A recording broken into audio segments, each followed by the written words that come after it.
কি রাজা, খুব খারাপ লাগছে তাই না? না স্যার। কেন?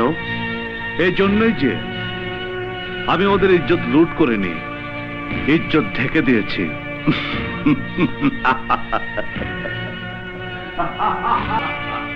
আজকে যা কামাই করলাম বুঝি জানদা, এদের কয় কামাই।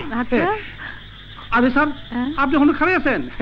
আমি তখন যাই ঘুমামু, এক পাশে কুল বালিশ আর এক পাশে ও বুঝছি, আপনার তো ডিউটি এখনো শেষ হয় নাই।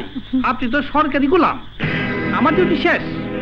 স্যার, ওদিন চাকরিটা ছেড়ে ভালোই করছিলাম। আমি এখন এমপি সাহেবের পিএ, একটা করে কাজ করে দেই আর ব্রিফকেস ভর্তি টাকা নেই। এতদিনে বুঝতে পারছেন তো স্যার, টাকা ছাড়া দুনিয়াতে কিচ্ছু হয় না। এই দেখেন আমার সবজি আলি, টাকার জন্য কেমন স্মার্ট হয়ে গেছে, একদম চেনাই যায় না। স্যার, গোপনে আপনার একটা কথা বলি, এখন থেকে টাকা জমানো শুরু করে দিছি। নেক্সট ইলেকশনে আমি এমপিতে দাঁড়িয়ে যাবো, আপনার বেতন বাড়িয়ে দেবো, ওভার টাইম দিমু।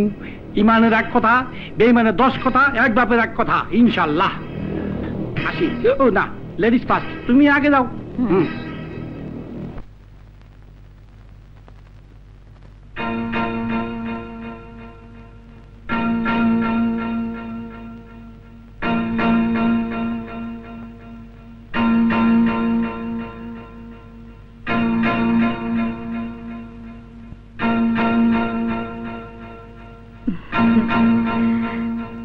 খুশির খবর আছে। কি? যান মিষ্টি নিয়ে আসুন, লাইলা ম্যাডাম মা হতে চলেছে। ভাবি, ও আমার সোনা ভাবি, আমার কিন্তু ছেলে পছন্দ। তুমি ছেলে জন্ম দেবে। দূর পাগলি, এটা কি বৌমার হাত? সব আল্লাহ দিচ্ছে। যা, রাজাকে খবরটা দিয়ে আয়। ও তাই তো, আমি এক্ষুনি যাচ্ছি। ভাইয়া, ভাইয়া, ভাইয়া, এই যে ভাইয়া। কি হয়েছে? একটা খুশির খবর আছে। আহা, কি বল। না, বলবো না। কেন? আগে টাকা দাও, মিষ্টি আনবো। আহ, বল না। না, আগে টাকা দাও বলছি। দেবো তো, আগে বল। না, আগে টাকা। ঠিক আছে, ঠিক আছে। এই নে। দাও না ভাইয়া। হবে। বলে যা কিন্তু। এই কাজল, এই আহা শোন না।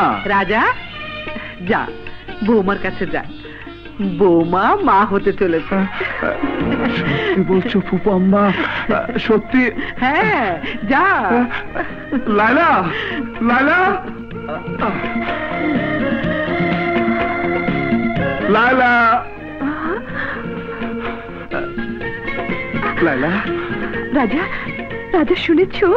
হ্যাঁ শুনেছি, তুমি মা হবে, আমি বাবা হব, আমি বাবা হব। কি করছে?